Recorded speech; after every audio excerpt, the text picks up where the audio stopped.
So ayun na nga, and marami nagsasabi na hindi na daw na-monetize yung ang AI, no?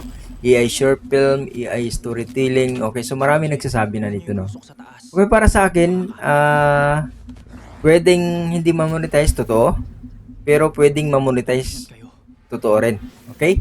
So, bakit hindi pwedeng ma-monetize? Doon tayo sa hindi pwedeng ma-monetize ang YouTube channel nyo dahil sa AI short film o AI storytelling o kahit anong AI man yan.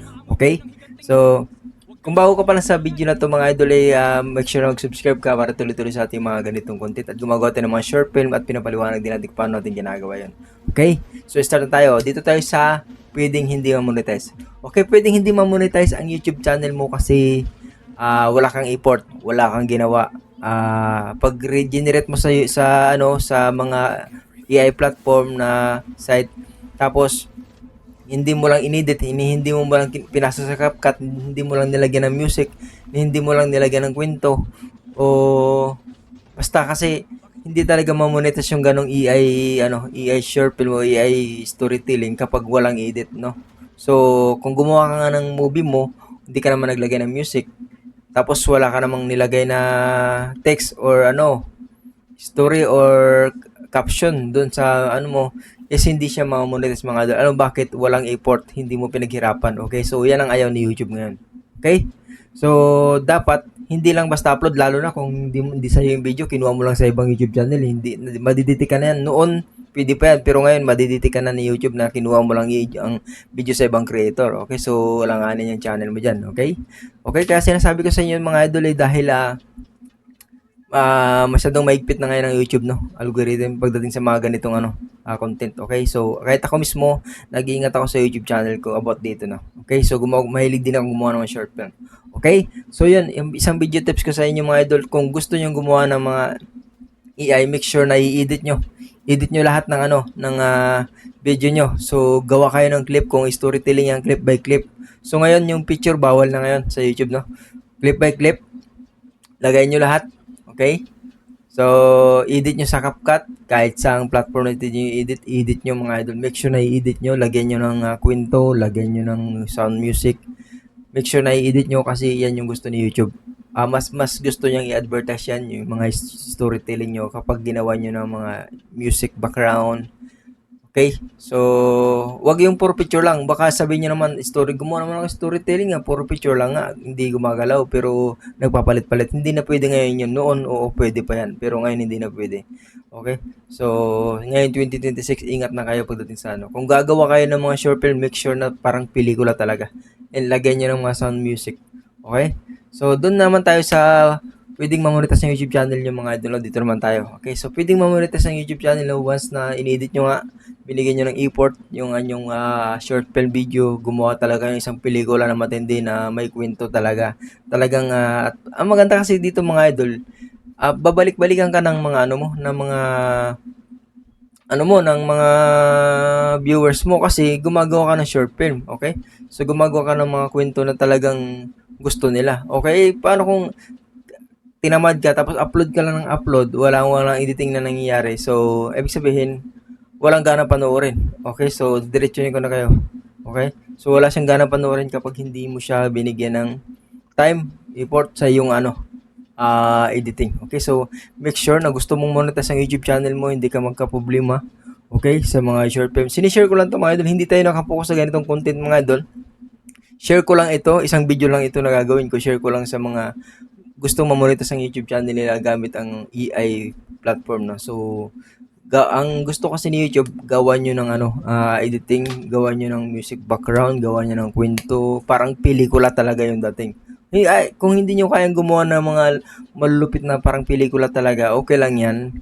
Kung ginagamit nyo BU3, yung hindi masyadong creative pero nakakagawa ng kwento, okay lang yan. Walang problema dyan. Kahit hindi masyadong realistic yung pagkagawa. Basta may kwento pa rin at inedit mo rin ito sa CapCut o sa video, kahit anong video platform, okay yan, pasukin kay YouTube. Basta binigyan mo ng ng kwento, yung isang kung gagawa ka ng drama scenes, action scenes, walang problema diyan. Basta binigyan mo ng kwento, edit mo lang, music background, the best. Lagay ka ng mga music background. Ang music background, pwede naman sa mga AI din yan. Okay, so ingat ka lang sa mga pre kasi may mga policy yan. Tingnan mo kung pre-use commercial yan. Okay? Sa YouTube, meron din mga sounds dito, pwede nyo gamitin sa YouTube na sa mga YouTube library nyo, makikita nyo yan, okay? So, share ko lang ito. Kung gusto nyo mamonetize ang YouTube channel nyo, okay? So, gusto ni YouTube yung hindi katamad, okay? Hindi katamad. Bigyan mo ng effort yung gawa mo. Sabihin natin may hirap, kasi ang hirap mo. Gusto ko agad maka-upload matagal mo eh. Oo, nandun na tayo. Mahirap gawin, pero wala kang magagawa kasi ito yung policy. Okay, ito yung policy ni YouTube. Ingat tayo dito. And kaya ang ginagawa ko sa mga short film ko, ini-edit ko talaga ng malupit yan. Tapos, ano ko lang sa inyo, no, magtanong kayo kay Google Gemini about sa mga content nyo, kung pasok ba to sa YouTube, kung hindi ba malalabag sa policy nila. Yun ang ingatan nyo. Pwede kayo magtanong kay ChatGPT, kay Google Gemini, kung okay ba ang ano namin, okay ba yung content ko na to, kung pwede nyo send yung video dun para ma-review ni Gemini kung pasok ba sa YouTube yung kwento nyo, kung hindi ba siya bawal. Okay? So, pwede nyo itanong yan sa AI. O, pati thumbnail nyo, itanong nyo kung okay ba yung thumbnail nyo, pasok ba sa policy ni YouTube. Ganon, make sure na lahat itanong nyo. Walang masamang magtanong. Okay? Okay? So, ingat kayo kung gusto nyong mamonetize sa YouTube channel nyo. Gawa kayo ng malupit na kwento, tapos lagyan nyo ng music, import talaga, edit nyo. Kahit huwag nyo sabihin na dalawang araw lang matapos, matagal pa matapos, sa linggo pa ito matapos, okay lang yan. At least pag in-upload mo yan, may quality yan, at gustong gusto ni YouTube yan i-promote sa mga audience nyo yung inyong video, kasi pinaghirapan nyo, okay? So, kita ni YouTube na talagang binigyan mo, ginugol mo yung oras mo dun sa isang kwento mo na yun, okay? So, kasi kung gagawa ka ng isang AI na generate mo na lang, in-upload mo na lang basta na walang editing, so, wala ka dun, sorry ka dun, okay? So, hindi ka ma-monetize talaga dun. Yan yung problema ng iba, okay? So, para sa akin, may mga ilang nakakalusot pa may mga ilang nakakalusot na YouTube channel na gumagawa ng mga ganito faithless ba na?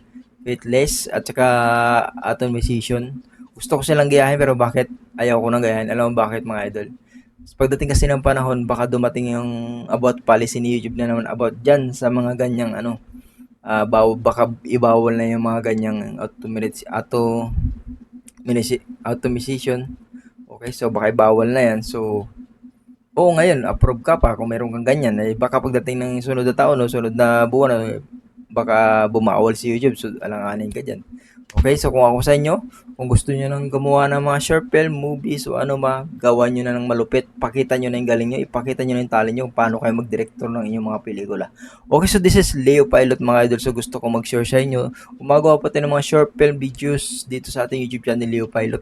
And gusto ko mag-share soon, magbibigay tayo ng i-package tutorial na pwedeng ibigay sa inyo, mga idol. No? So, antayin nyo yan. Maglalabas tayo ng package tutorial kung paano, step by step, kung paano nga ba gumawa ng isang short film pelikula.